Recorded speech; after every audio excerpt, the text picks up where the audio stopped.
I'm Sarai. And I'm Haley. And this is Seamwork Radio. Welcome back to Seamwork Radio. So today we're talking about how to find the fit that's right for you. And this is part of our series on sewing by design, which is our framework to help you sew. And we're going to cover why fitting is a challenge for most people, how to diagnose your fit in a systematic way, the 2 types of adjustments that you need to learn, and how tracking and finding your fit can make the whole process so much easier. So that's what we're talking about today. And we have an icebreaker today from Julie Von Knit, and she wants to know about what our sewing accomplishment or biggest learn from this past year is. So what do you think, Haley? What's your biggest accomplishment or learn from this past year? Well, if I'm thinking in terms of projects, the thing that I sewed this year that I'm most proud of is I sewed the Larkin bomber jacket for my husband, Eric, and it just turned out so good. It did look really good. It's really good. And I think it was also because I found the perfect ribbing and just everything came together so perfectly. The perfect remnant for the lining. It just was all of the stars aligned so that I could make a really awesome bomber jacket. And it wasn't anything that I felt was out of my skill range or anything, but I still feel really proud of it. It has lots of good little bells and whistles, the lining and the welt pockets and all the ribbing. And every time I look at it, it makes me very proud. And he doesn't wear it enough, which I think is incredibly rude. Yeah, that's the downside to making something for your partner or family member. Is if they don't wear it enough. I'm I should have done a full bust adjustment on that and then made it for myself. This is bull. What about you, Sarai? What is your biggest sewing accomplishment? I don't know if I have a big sewing accomplishment, honestly, for the last year, but I do have some learnings, I feel from the last year. I've talked a lot about moving and how that was a big theme in my life in 2021. Mm-hmm. And what I really learned about sewing in particular is how important it is for me to have a space that feels kind of like a sanctuary from my daily life, just a creative space that I can work in and do my sewing or whatever other creative stuff I want to do in. I hadn't had that in a really long time. Maybe 15 years ago, I did have a space for it, but it's been a long time. And just setting up that space exactly the way I want, getting all my tools exactly the way I want, having it feel like a space I can come to and have fun and just be on my own, doing my thing is so refreshing and rewarding. I'm so excited about it. And I guess I knew that was a good thing. Everybody likes having a space to work in and, enough space to spread out with their sewing. But what a big impact it's made on my life and my creativity, I think has been a big lesson. So it's been really fun. I like setting up my space. It's been really, really fun. Ooh, I want to see it. I haven't seen it yet. Well, it's not really done. You can see a little bit. You can see my cutting table and stuff, but I'm in my office right now, and this had been a sewing room for the person who owned the house before. And so, or she was more into quilting, and she had a whole wall, which is behind me right now, that is covered in felt, so it can be used as a pin board. And this weekend, I printed out a whole bunch of pictures to make a mood board, and I'm going to put them up probably this weekend and have this huge wall that's just dedicated to having a mood board, which is going to be so fun. So I'm really excited about that. Ooh, that's so exciting. I'm going to be participating in Design Your Wardrobe this time, and I'm excited to make a new mood board to kind of direct my next batch of makes. It's so inspiring. Yeah, me too. It's going to be fun. So that was a fun icebreaker. And if you have an icebreaker for a future episode, we actually have a thread now on the community where you can post them. So if you're a Seamwork member, you can go to seamwork.com/go/icebreakers and let us know what question you'd like us to answer to start off a future episode.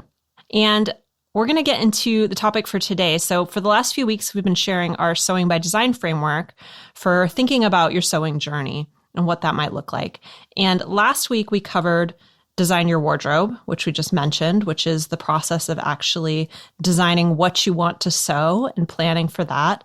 And then this week, we're talking about the next part of our framework, which is find your fit.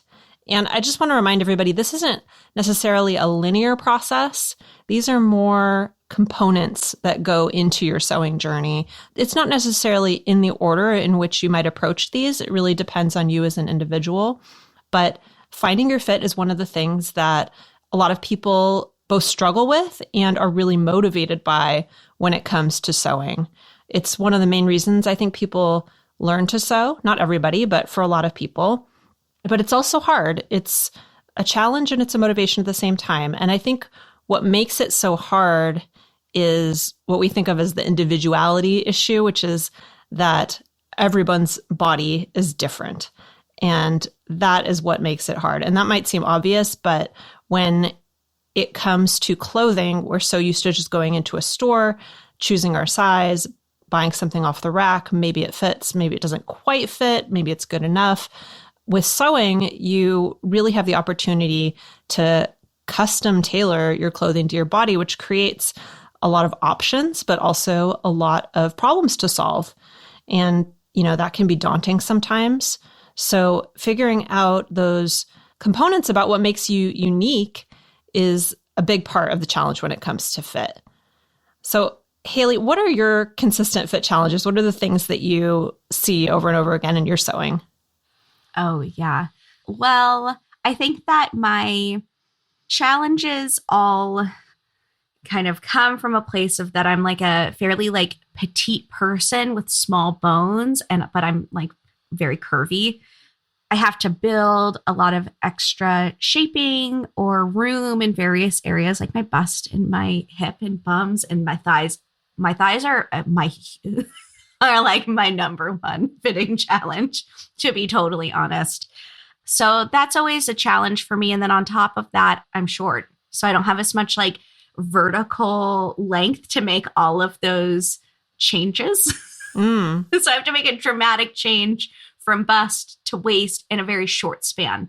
And doing that can have its challenges, but I've like learned over the years how to make it work. And I've also been doing it for long enough that I look at a flat pattern and I know like, okay, this is like straight away the changes that I'm going to need to make, or if I need to make a muslin at all, sometimes I can skip it, Yeah. that kind of thing. Yeah, I think you get to that point eventually when you've done it enough. Mm-hmm. And that's part of the beauty of this process we're talking about today when it comes to finding your fit, that individual fit that is right for you, is it becomes easier over time because you recognize more quickly what changes you might need to make for your particular body. Yeah, absolutely. What about you, Sarai? What are your consistent fit challenges? Well, my biggest one is that I'm very short-waisted. I have scoliosis, so that means that there's a pretty short distance between the end of my rib cage and the top of my hip, and that makes fitting a little bit more challenging. I often have to make those length adjustments. I also have a fairly large bust for my size. So again, it's kind of similar to what you were saying, Haley, just making those changes in that short span, height-wise. I face that too a little bit, but mainly it's being short-waisted. I also have fairly broad shoulders, and thighs are also another issue for me because I do a lot of weightlifting. So I have fairly bulky muscular thighs, which it's not like they're particularly large, but muscle just is very dense. And so you can't squish it as much. So that's something that I find that with ready to wear, like jeans and things like that, it's very hard to find jeans that fit me well. So those are the things that I notice quite often. But the biggest thing is definitely the length of my torso. Also with the scoliosis, my rib cage flares out a bit. So I have kind of a prominent rib cage.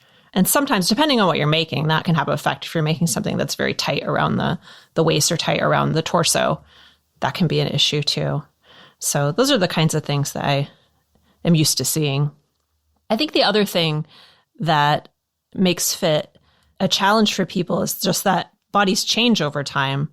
So that's another thing, is you might find a fit that works for you or find the kinds of changes that you need to make consistently, but it might not be the same after a few years. It might evolve as your body changes. And so that's very normal, and that's very a natural part of the process. So, but it is something that adds an extra challenge if you've had a pregnancy or if you've had any kind of weight change. There's all kinds of things that happen as we get older that we have to accommodate. So it's just another variable. But today, Haley is going to give us a blueprint for thinking about fit. So this is the part of the Sewing by Design framework that will help you to address these challenges in your sewing and find the fit that's right for you, which is maybe a big reason that you sew in the first place. So you want to tell us about that, Haley? Yeah, totally. So this kind of framework is something that is based off of our Learn to Fit with Confidence class, which we'll link in the show notes. But whether you take the class or not, you can really kind of benefit from having a framework or a way of thinking about fitting and the process of fitting. So like everything, it all starts off with mindset. And I think this is a really challenging mindset to master, because not only are we having to be kind to ourselves as we learn a new skill, which requires a certain amount of self-grace, we also have to be kind to ourselves as we get to know our bodies in maybe a more intimate way than you've ever gotten to know your body before. And I think that this can be really triggering and scary for people. But if fitting is a journey that you want to embark upon, I just encourage people to think about their measurements and think about all of the information that you're gaining from your measurements with the idea that it's data. When you're thinking about fit issues, the issue is not your body. And the issue is not necessarily the pattern, because the pattern could be, is drafted off of some kind of data that's based off of typical measurements in lots of ways. But there's a lot of variation from typical. Typical is an average, and a lot of us are outliers in that. So I think even though we talk about fit issues as like issues using quotation marks, the issue isn't your body. It's that the two aren't fitting together, and you're going to do some really cool math and pattern manipulation to make them speak to one another a little bit better. And it's also this like really like fun exercise of self-love to create things that you feel amazing in, because when your clothes fit you really well, you don't think about your clothes when you're wearing them. You're not like adjusting them all of the time, and you can feel like more truly present in your body and in yourself. So it's this like act of self-love. I love it. Yeah, I think that over the years, it's been a big shift for me in how I think about my body due to sewing, is that it's something that I can approach with more neutrality, I think, than before I started sewing when I was young. I mean, some of that is just getting older, I'm sure. But, things like the fact that I have scoliosis, like that was something that I was very self-conscious about when I was young. I felt like a freak and an outlier because I had these differences in my body. And sewing has really helped me to see that it's just one way. My body is different. Everybody's body is different in various ways. Very few people are going to fit into that very top of the bell curve that clothing is designed for. So it's not something to be ashamed of. It's just normal. It's normal to be different. And this is a mindset that takes a lot of practice. And so don't like make it one more thing to beat yourself up about if you can't like quite get it right away. Just keep on bringing yourself back to this place of, these are the numbers or the data. And by honoring that data and working with it, then you get to like create this beautiful object for yourself. So that's my whole thing on mindset with fitting. So it all starts there. Then once we get, our heads right, we can move more into the process. And I think that dealing with fit in the same way you would deal with most sewing skills by having a method is the way that you're going to have the most success with it. So that means finding a process that works for you. In the next few kind of bullet points, I'm going to outline what I find works for me in teaching sewing and fitting, what I think works for a lot of people. But there's so many different schools of thought on fitting out there. And maybe like you're like a tissue fitting person, you know, you ride or die for that. I think kind of like finding your method and leaning really hard into that. Buy a book, take a class, and just really just go hard on your method. I think it gets really confusing and overwhelming if you try to take too much from too many different kind of menus, if you will. Mm-hmm. Yeah, that's true.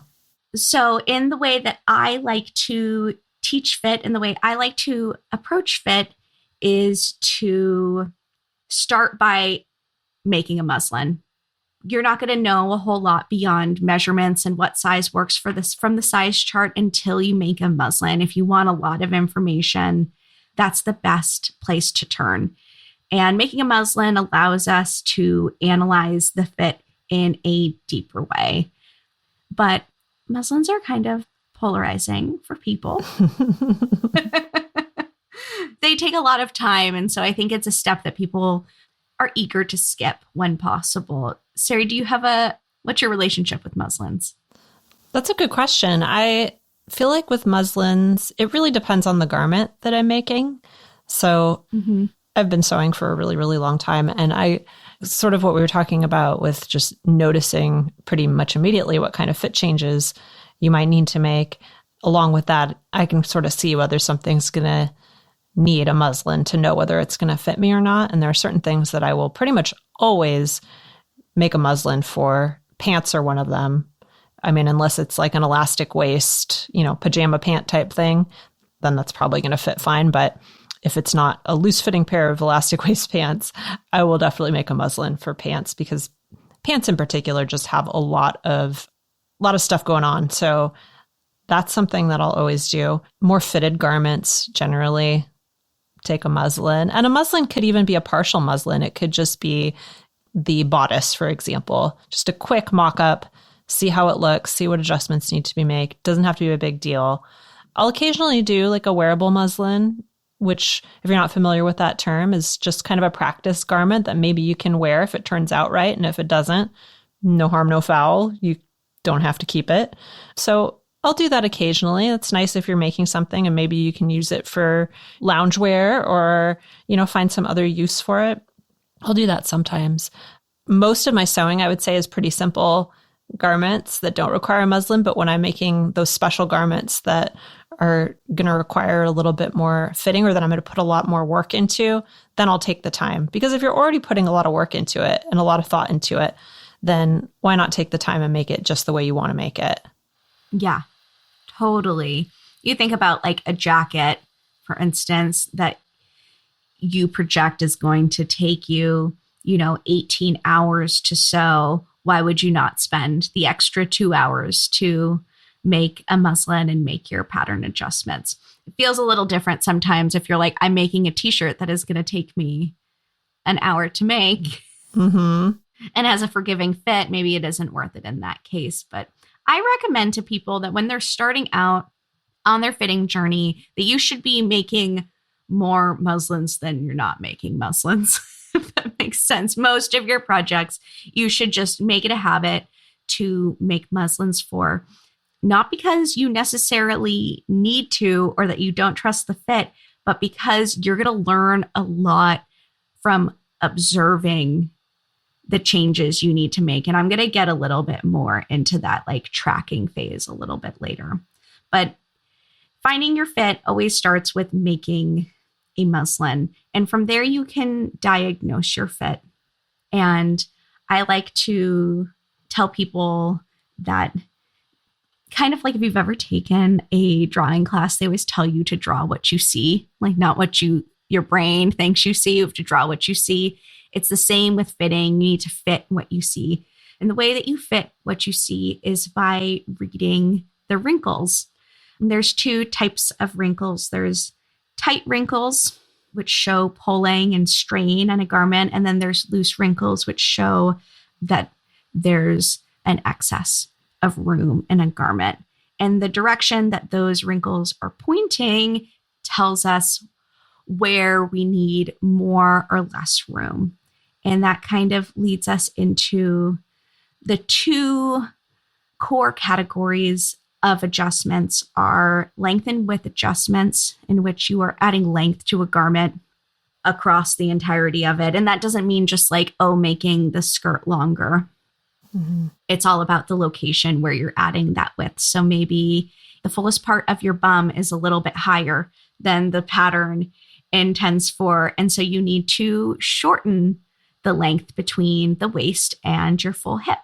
Things like that. Same goes for width, reducing the width in specific locations. And we do that by reading the wrinkles. And then the second kind of adjustment are fullness adjustments. These are indicated by like diagonal wrinkles, and they tell us that you need more or less fullness in a specific location. So that could be in the bust. If you have a lot of tight diagonal wrinkles pointing to your bust, then that tells me that you need more fullness in the bust. You may not need width all over, but you need a little bit of fullness in the bust area. Once you learn to read these wrinkles and know what they mean, it can be a lot easier to make the adjustments that you need to make. There's a couple things. I think with wrinkles, one thing that people sometimes get hung up on when they're first learning this is the wrinkles that are part of a fitting issue and the wrinkles that just come from movement and normal wear, and recognizing the difference between those. I think that's something that sometimes people struggle with, because if you jet your hip out or you lean to one side, you're going to get wrinkles in your clothing, and wrinkles are not necessarily, you can't prevent all wrinkles in your clothing. That's not possible. So that's just something to keep in mind if you're looking for those wrinkles, that you're not trying to eliminate every single wrinkle as you wear the garment. You're just looking for those things that indicate some kind of strain or some kind of looseness that causes those when you're just kind of standing there. Yeah, something that I see as a common misstep when people are first learning about fitting is I think that people get into this mindset of like demonizing all wrinkles, and they remove ease to eliminate wrinkles. And I think that this can result in garments that you don't want to wear because they're uncomfortable. Maybe you've eliminated all of the wrinkles that are present, but your pants may be completely painted on and feel super uncomfortable to wear. And some fabrics are going to be more prone to wrinkles than other fabrics are going to be. So it's better to start diving more into the fitting part of your journey after you've laid that foundation and after you've built your practice a little bit, because you have a lot more knowledge under your belt to build on. You have a little bit more knowledge of fabric. Your eye is a little bit more trained to what different pattern pieces look like and are supposed to look like, what you like and what you don't like. And so you have a lot of knowledge to build on that's going to be really helpful, because you can't think of fit as this like kind of like insular thing. It's affected by so many other aspects like fabric and movement, and having a base understanding will really help you there. Yeah, I think the cut of the garment too is also another factor that you get a little bit more experience with as you dive more into sewing. For example, if you're sewing something that's very loose fitting and maybe has a drop shoulder, so it's not a super fitted shoulder. If you look at garments or patterns where the shoulder seam is like way down on your deltoid muscle, not at the top, it's a drop shoulder, then you're going to get wrinkles because it's just not as fitted. It's intended to be loose, and therefore you're going to get some bagginess, and that's just how it's supposed to look. Whereas if you have a very fitted, set-in sleeve, then you're going to get a lot more opportunity to fit it to your body. So that's another thing that I think can throw people for a loop a little bit when they're first learning about fit is, And that comes back to kind of demonizing all wrinkles. It's not necessary to eliminate every single wrinkle. Yeah, I've helped a lot of people through various like fit dilemmas, and something that I see people do a lot is that they will want to make a garment that's intended to be oversized. So I'm going to use like the bow top as an example. And they'll say, oh, well, the armhole is like really like tight and high on me, but I measured a size 8, but I cut a 0 because I didn't want it to be that fitted. So I think the more that you interact with patterns and use different types of patterns, you can start to learn things like understanding design ease and different cuts and all of that stuff and how it all comes together. And it's not always quite as simple as just like making everything smaller. Right. Yeah. I think our fit guides help a lot with that because they explain the intended fit and if it's supposed to be loose fitting or if it's supposed to be more fitted to your body. Yeah, totally. Totally. Once you make your muslin, you diagnose your fit and you make those pattern adjustments, one of the most important things I think is to track those changes or have some kind of method that you're tracking them. We have a fit journal.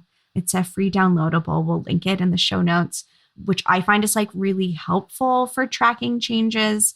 And the reason you want to track your changes is because in the long term, it's going to help you to find your fit. The goal is to discover those kinds of tweaks that you know that you're always going to make. Sarai and I were talking about them in the beginning of the episode. We both always have to account for full thighs or short waist. And by knowing these things about ourselves, we can identify the changes that we want to make before we even get to the muslin phase. And this is going to help you to have more confidence in fitting and really understand your body's specific needs when it comes to wrapping your 3-dimensional body in 2-dimensional fabric in an artful way. Yeah, I think that's so helpful, especially when you're just starting out or even when you're not starting out, even when you've been sewing for a number of years and you're really trying to hone in on fitting. I think being able to look back and see what changes that you made, or maybe if you didn't make changes, what you wish you had changed or what didn't quite work out the way you wanted to. And to notice that over time, it's such a helpful tool. It's so powerful because you can really see, you can learn from your past endeavors and make those changes in the future. And then the learning just builds and builds and builds with each project. Yeah. I like our fit journal because it kind of walks you through this process that I just outlined and also gives you a place to document those kinds of likes and wishes about your garment so that you can reflect in the long term. So it kind of like encapsulates this entire framework in a neat and tidy little fit journal. But you can also do it on, your notes app on your phone or an Evernote or whatever method of documentation that works for you. But really tracking those changes, it can be helpful because next time you make a pair of pants, you can go back and look at the last 3 pairs of pants you made and the adjustments you made. You could even do some cross-referencing of measurements, measuring the rise on the pants that you made versus the rise on the pants that you're going to make, and make some decisions before you get into the muslin phase, because the closer you can get your first draft, the closer your final garment is going to be. Mm-hmm. Yeah, that's a really good point. So I'm going to recap what we talked about today because we got through a lot. So we started by talking about mindset, and the mindset that we would like you to approach fitting with is that you need to be gentle with yourself and recognize that your body is just providing you with data in terms of measurements. The measurements are not there to give you a tool to judge your body by. They're there to give you a tool by which to create clothing that fits your body. And that can really be an act of self-love and self-care. So begin with that mindset. And then the second part is recognizing how fit works and to find a methodical way that you want to approach fit. We're going to share the steps that we think work the best kind of within our method. So first is to make your muslin. which is going to help you to analyze the fit to begin with. Then you want to diagnose the wrinkles. So once you've made your muslin, you're looking for the wrinkles that indicate a problem with fit. And then you make pattern adjustments. And there's only two kinds of pattern adjustments you really need to learn about. One is length or width adjustments, which are really the same thing, just different directions. And then the other one is fullness adjustments. And Haley covers these in our How to Fit with Confidence class. If you're a Seamwork member, she goes through all of this. Next, you want to track your changes over time. And if you want to do that, you can download our Fit Journal for free. And we'll put a link in the show notes to that.